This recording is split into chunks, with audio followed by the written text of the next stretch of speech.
Okay, so a couple of quick updates. Again, I feel like I'm doing more updates on stuff than I'm actually making progress on things right now, but I think that's kind of the way it goes when you're documenting a project like this. First thing, looks like I blew an intake manifold gasket. See if I can get down in there. You can see, I'll try to put my finger on it, right there.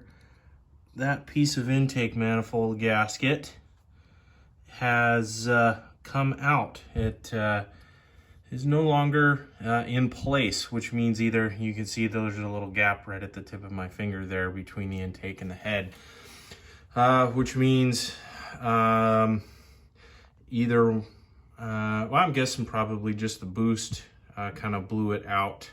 Not that there's a ton of boost anyways, but that the boost kind of blew it out of place.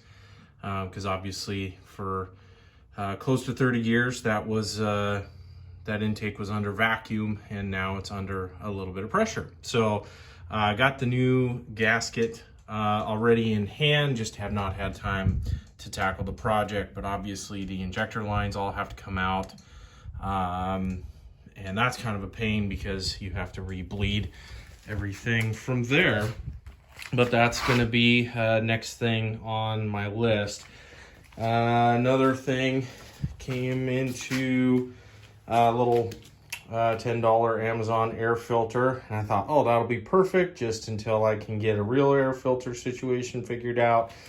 And wouldn't you know it, I can't put it on all the way because we're hitting the I guess it's not a vacuum line, it's a boost line. It runs the actuator for the wastegate.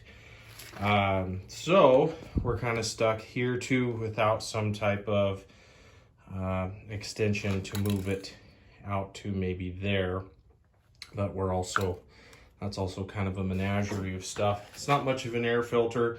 I've seen them used on similar projects and thought I'd give it a try, but obviously because of that pressure line, it's not going to work for me right off the bat. So just another quick update.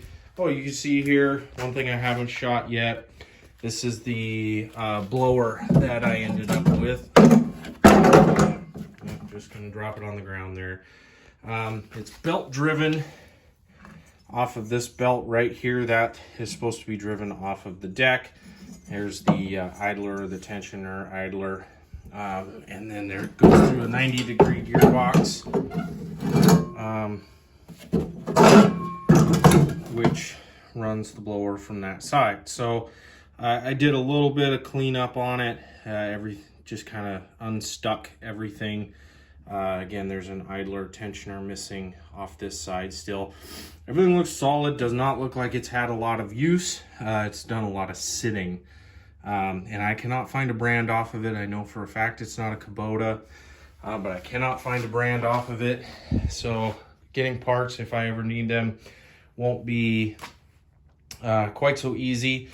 And again, I don't think it's going to work on this deck because I cannot get this pulley here to drive that other belt pulley, which I had talked about, without, having an engineer build the piece and adapter to go from this wider bolt pattern to the narrower bolt pattern on that drive pulley.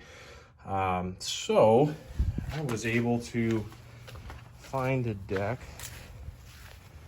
Here she is out here. This is a 44-inch. I just walked through a spider's web. This is a 44-inch deck, and this one is properly set up for the belt drive. One of the big differences though is that this one originally would have had a drive shaft running off of that gearbox that drove the blower pulley, but it has the right setup over here. I may just have to cut this bracket off, which not a big deal. So again, just kind of getting there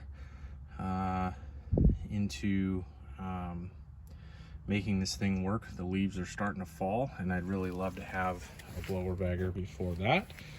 So there's the old T2080 again, the old trusty mower. So yeah, we're hoping maybe in the next couple of weeks just to keep moving on things. Like I said, I got all my major projects done. You can see a little organization in the shop.